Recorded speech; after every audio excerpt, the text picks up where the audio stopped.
Buenas tardes. Bueno, hoy vamos a hablar sobre la Primera Guerra Mundial y la etapa previa que tiene que ver con las condiciones que de alguna manera sirvieron como origen para esta gran guerra, como la denominaron sus contemporáneos, y que en realidad fue percibida en su momento casi como una conflagración apocalíptica, en la medida en que por primera vez prácticamente todo el mundo entraba en conflicto simultáneamente. Esto se debía al hecho de que las potencias que confrontaban en este conflicto eran potencias neocoloniales, potencias imperiales, que tenían dominios que se extendían a lo largo del planeta, y por esta razón, si bien su principal territorio de desarrollo fue el propio continente europeo, involucró a las colonias, semicolonias, protectorados, que estaban en vinculación con esas potencias de Europa. ¿Cuándo podemos hablar de los antecedentes? ¿Cómo se inician los antecedentes de esa Primera Guerra Mundial? En realidad hay cierto consenso en identificar al año 1873 como el punto de partida, o tal vez, digamos, más en general a la década de 1870. ¿Qué era lo que había pasado por entonces? Bueno, había habido una definición político-militar muy importante, que fue la guerra franco-prusiana, que en muy pocos días permitió a Prusia no solo derrotar absolutamente a Francia, sino también sancionar la fundación del imperio alemán en París. Y este no es un dato menor, ya que por las características que tenían los acuerdos internacionales, el Tratado de Viena de 1815 y demás, las potencias europeas habían decidido tratar de limitar sus enfrentamientos a lugares marginales de Europa o bien del resto del planeta, para impedir que se produjeran las terribles destrucciones en términos de bienes inmuebles, de inversiones económicas, de campos de labranza, que se habían producido durante los años de la expansión napoleónica. Y esto funcionó bastante bien hasta la década de 1860, y luego vamos a asistir a un enfrentamiento entre las dos principales potencias del centro del continente europeo, como eran Prusia y Francia. Excluimos a Inglaterra por esta situación continental. Y en realidad lo que llama la atención es la facilidad con que Prusia consigue vencer a Francia y así poder llevar adelante la inauguración de su imperio, pero también de un Estado nacional que le permitía incluir a casi 40 pequeños estados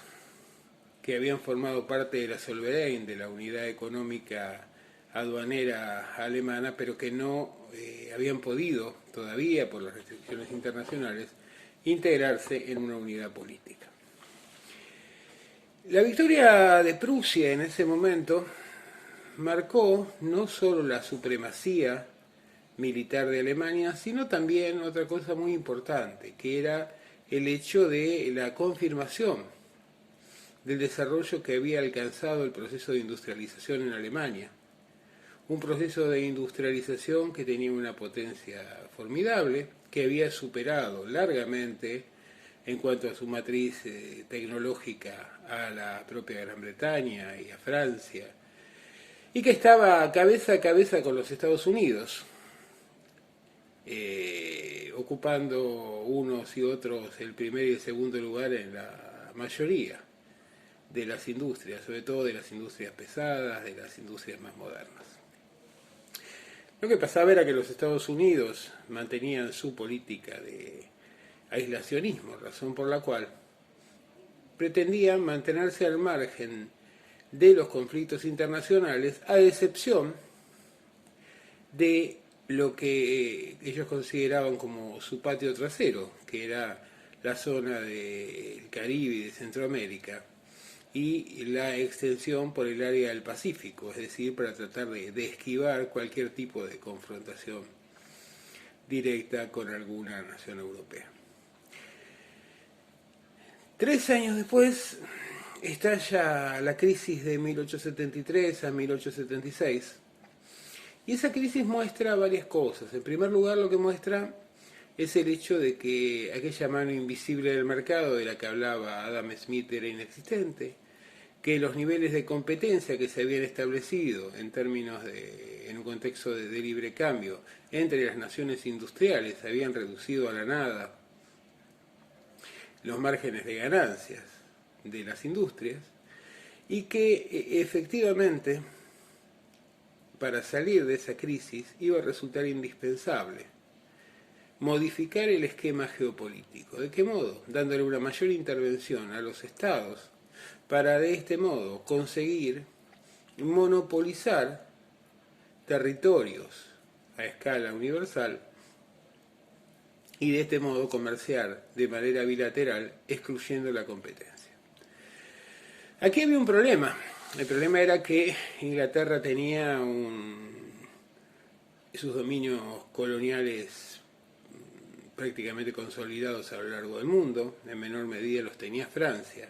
pero Alemania, que había llegado muy tarde a este proceso de expansión,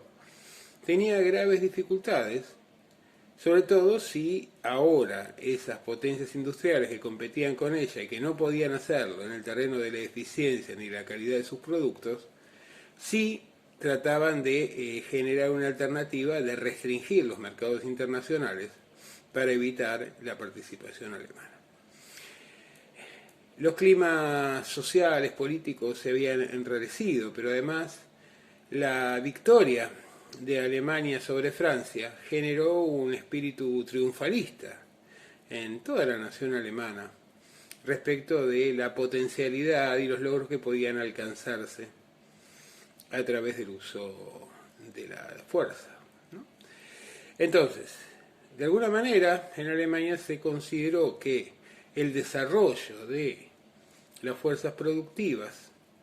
tenía su equiparación en la eficiencia bélica, y esto permitió, a través de la aplicación de teorías desarrollistas en términos de determinismo social, de supremacía de las especies, ¿no?, en términos de raza, también en lo que tenía que ver con la reivindicación, la revalorización de las tradiciones históricas germanas. Ese espíritu de triunfalismo exigía, acorde con ese desarrollo de las fuerzas productivas, la concreción de esos procesos expansivos, y es por este motivo que vamos a ver que aparece la geopolítica como una disciplina que, recurriendo a conceptos tales como el de espacio vital, al hecho de asociar a las naciones con organismos vivos que debían crecer, desarrollarse y luego decaer, y que en el caso de que no consiguieran desarrollarse a tiempo, iban a verse atrofiados y iban a estar condenados al fracaso. Es por este motivo entonces que vemos que aparecen a la salida de esa crisis, en el contexto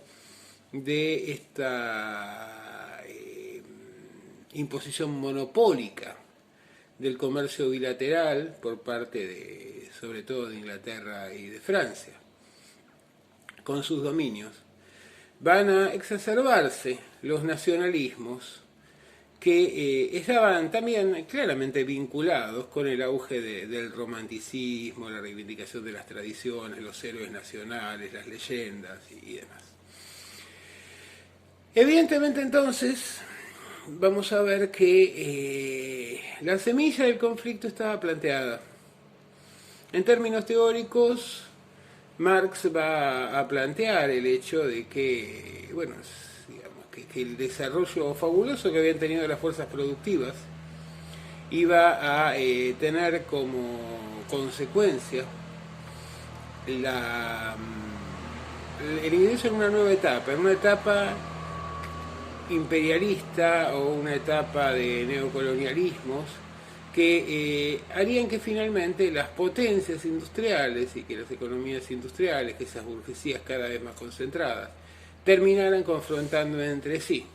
generando las condiciones para pasar a la siguiente fase del desarrollo humano. Evidentemente, la estrategia que elige Alemania para confrontar con estos monopolios territoriales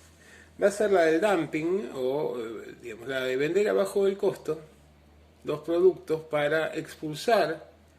a sus competidores de los mercados que se pudiera y de ese modo hacer una inserción también monopólica y así luego eliminada la competencia iban a poder recuperarse los márgenes de ganancia que se habían perdido pero que podían considerarse como una inversión. Junto con los conflictos de esta tríada compuesta por Alemania, Inglaterra y Francia, había otras situaciones que se estaban dando en el continente europeo. Se había hundido hace tiempo el imperio turco. El imperio austrohúngaro tenía un conjunto de nacionalidades sometidas que reivindicaban su independencia, que estaban dispuestas a confrontar y además tenían muchos conflictos entre sí, sobre todo en la zona de Europa Central. Rusia se encontraba en un proceso de desgaste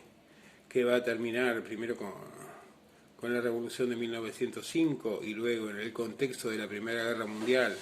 con las revoluciones de febrero y de octubre. Y evidentemente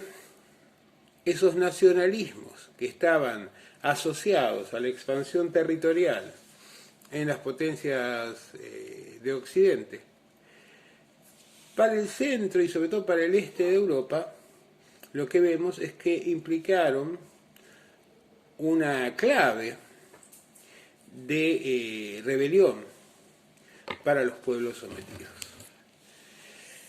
Es en esta situación donde ya desde la década de 1890 se da una paradoja. La paradoja que se da es que por un lado vivimos la Belle Époque,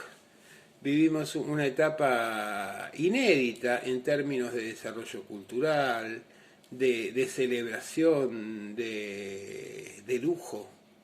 por parte de esas burguesías que concentraban cada vez mayor riqueza. Pero por el otro lado, lo que se advierte también es que a partir de esta adopción de la geopolítica como clave para diseñar las políticas internacionales y también para impulsar la expansión económica de esas potencias capitalistas, comenzaron a generarse una serie de alianzas secretas entre dos o más países, con la particularidad de que cada país tenía alternativas en términos de cuáles podían ser sus eventuales aliados, según cómo se fuera definiendo el escenario político. El asesinato del heredero del trono austrohúngaro en Sarajevo en 1914, llevado adelante por una asociación secreta, por una logia, Mano Negra, cuyo autor material parece haber sido un bosnio, anarquista, pero inspirado intelectualmente por Inglaterra. Fue la mecha que encendió el polvorín de la conflagración. A un mes de producido esta situación que conmovió a Europa y que generó una situación de enorme inestabilidad al interior del Imperio Austrohúngaro y por extensión en la política internacional. Se incrementaron las rebeliones nacionalistas dentro del imperio. Debió incrementarse también la represión. La inestabilidad era la característica, la violencia también. Y es así que, a consecuencia de ese enrarecimiento del clima y de la inestabilidad geopolítica que terminó de desatar este evento, al mes entonces del asesinato, vamos a ver que se inicia el conflicto. De un lado, vamos a tener inicialmente una tríada compuesta por Inglaterra, Francia y Rusia, a la que, por una cuestión de oportunismo, posiblemente, se adosa el Japón, que pretendía a través del conflicto apropiarse de las colonias alemanas en Oriente. Del otro lado teníamos a tres imperios, como era el alemán, el turco y el austrohúngaro. Y luego una serie de naciones que se fueron articulando alrededor de estos grandes jugadores. El último momento de reparto de los territorios disponibles había sido la década de 1880, cuando se llevó adelante la distribución del África, de la cual participaron varias naciones europeas reunidas en continente europeo y que con un mapa sobre la mesa definieron el futuro del África. Ahora vamos a ver que entroncaban distintas expectativas. Por el lado de Alemania se veía la posibilidad de alcanzar un dominio territorial a escala mundial acorde con lo que era el desarrollo de sus fuerzas productivas, de su industria. Del lado de Inglaterra era más que nada, y de Francia, se trataba sobre todo de una guerra defensiva que en caso de salir bien iba a tener sus beneficios en términos de incrementos territoriales. La guerra entonces se inició un mes después del atentado de Sarajevo y planteó graves problemas, graves desafíos para las potencias participantes y para el conjunto de la sociedad a escala mundial. Es una guerra en la cual se van a dar fabulosas transformaciones en términos de tecnología aplicada a lo militar, fundamentalmente, claro está. Es una guerra que se inicia con el caballo y el tren como forma de transporte de tropas y que concluye con el tanque, los submarinos y la aviación como elementos principales. Es una guerra todavía antigua, es una guerra de trincheras en buena parte de su desarrollo, pero van a también desarrollarse elementos como granadas y luego máscaras antigas y demás que implican formas de exterminio generalizado, a diferencia de lo que existía hasta entonces. A cada avance en términos tecnológicos de una de las partes se correspondía la respuesta o el intento de neutralizar su capacidad letal por parte del adversario. Pero evidentemente las fuerzas estaban muy equiparadas y por esta razón es que para 1916 no había habido cambios sustanciales. Más aún, en 1917 Max Weber, que era un agudo observador de la realidad en un texto que denominó la política como vocación, planteaba que los europeos iban a tener que acostumbrarse a vivir en ese escenario de guerra, porque el equilibrio era tal que no se veían alternativas de definición en el corto e incluso en el mediano plazo. Pero efectivamente pasaron diversas cosas. Por un lado, las naciones europeas, sobre todo las naciones industriales, debieron destinar buena parte de su población activa a los campos de batalla. Por lo tanto, disminuyó la producción interna. El desarrollo de los submarinos por parte de Alemania agravó muchísimo la llegada de alimentos y materias primas desde los destinos coloniales hacia estas potencias que confrontaban con los alemanes. En un principio Inglaterra acudió a la alternativa de vender buena parte de sus inversiones a escala mundial, lo cual significó un fabuloso negocio para los Estados Unidos, para los empresarios norteamericanos que eran los únicos en condiciones de comprarla en ese contexto, y ni aún así podía sostenerse el esfuerzo bélico. Obviamente no podían abastecer de producción industrial a los países coloniales y semicoloniales, razón por la cual se trastocó, quedó clausurada prácticamente aquella División Internacional del Trabajo. Los otros países, en general, produciendo menos, con aumento de la demanda y demás,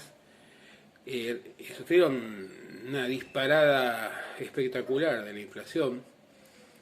escasez de alimentos y de recursos básicos, limitación en la provisión de servicios públicos. Las mujeres se fueron incorporando al mundo industrial de manera más generalizada a partir de la necesidad de reemplazar esa mano de obra que estaba en el frente de batalla, y la producción interna, los esfuerzos productivos se volcaron hacia productos bélicos, desde uniformes, bueno, evidentemente armas, aviones, submarinos, tanques, municiones, armas de distinto tipo, vestimenta. Había que también alimentar esas tropas que estaban en el frente. La situación era caótica y las naciones participantes debieron recurrir al racionamiento de alimentos, y las escenas de hambre, de personas abandonadas en las calles, de violencia, de incremento de la delincuencia, se reprodujeron por todas partes.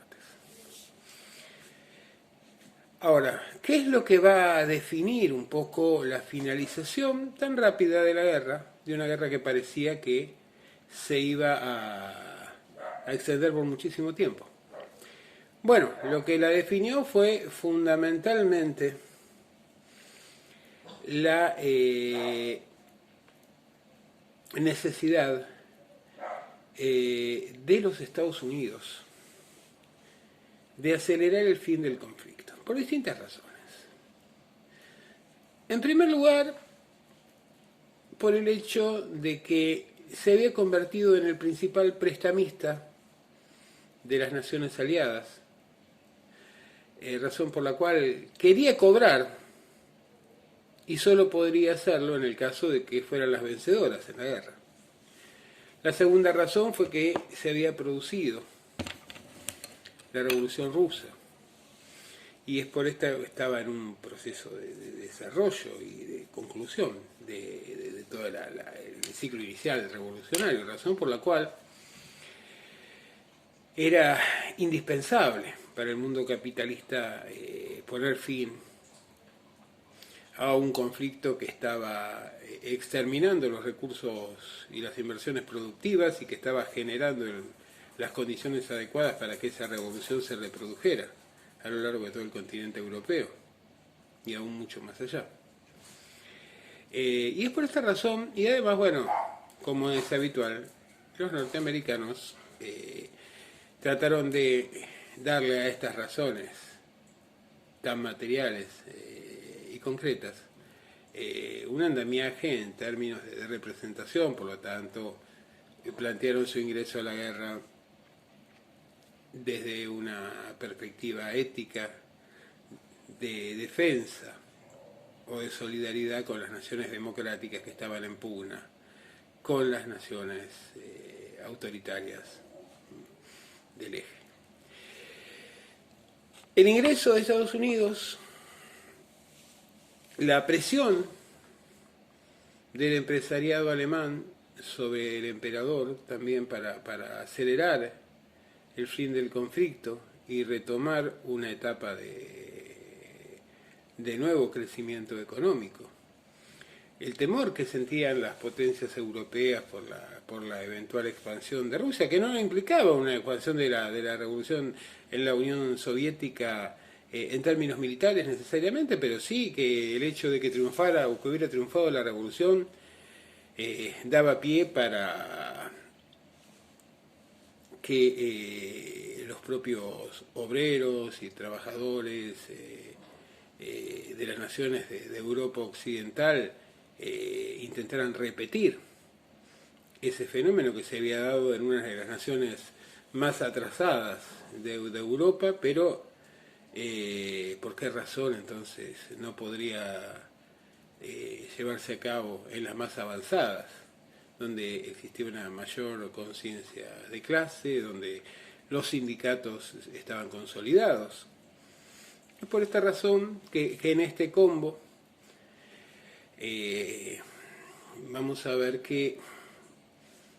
el conflicto va a ir definiéndose para el lado de las naciones aliadas con la intervención de Estados Unidos. Estados Unidos que, tanto en la Primera como en la Segunda Guerra Mundial, esperó a que se desgastaran los adversarios para luego intervenir y sacar partido de esa situación privilegiada. Es decir, escaso costo y grandes rendimientos. Cuando concluye la guerra, el sistema político alemán del imperio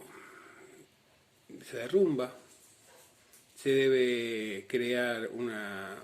república que ya vamos a ver en próximas reuniones qué características tenía, pero que era escasamente representativa, surge en el contexto de la derrota, de los reproches cruzados, de la desilusión de los alemanes que, luego de la victoria sobre Francia y su expansión fabulosa de la economía,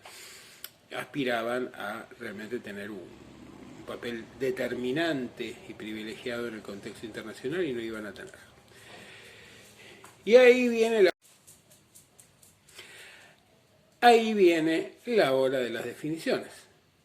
La hora de las definiciones que implica que el presidente Wilson de los Estados Unidos proponga la creación de una sociedad de naciones para tratar de negociar soluciones pacíficas a conflictos futuros, para evitar que este escenario de 18 millones de muertos y otros tantos lisiados pudiera reproducirse, para garantizar una paz a nivel internacional que liquidara cualquier expectativa de expansión de la revolución soviética al resto del mundo. También se intentó impulsar procesos de descolonización que solo tendrían lugar después de la Segunda Guerra Mundial. Se crearon algunos organismos como la Organización Internacional del Trabajo, se trató de impulsar nuevamente el comercio, pero las naciones europeas estaban en la ruina. Y aquí se planteaba un problema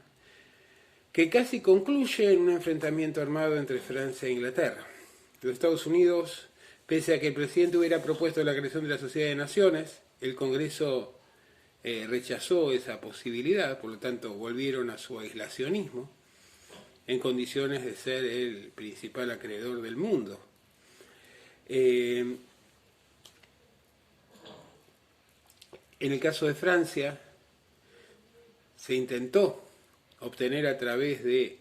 los tratados de paz un resarcimiento para llevar adelante la recuperación de una economía que ya era débil antes de la guerra y que había quedado prácticamente colapsada durante el conflicto, razón por la cual pretendía sacarle el jugo a cualquier posibilidad de recuperación territorial, como los territorios de Alsacia y Lorena, que había debido ceder a Alemania-Prusia en 1870, pero también imponiendo